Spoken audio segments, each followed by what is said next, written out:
At sinamahan na natin si Tanggol eh. Alam mo boss, sa ginawa ni Tanggol kay Mang Rigor, bugbog sarado eh. Kaya ako magpapatayan yung dalawang yan. Eh, ito pa nga ang bigat niyan. O kasi Tanggol, tulungan ng magama si Tapit at si Mang Rigor.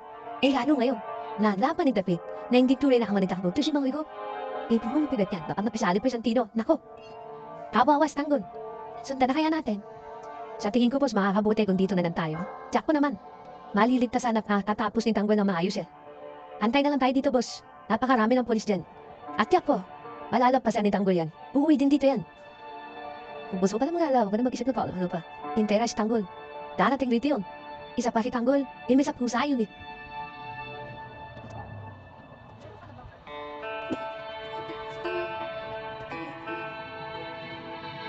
Paano kung hindi na makabalik si Tanggol?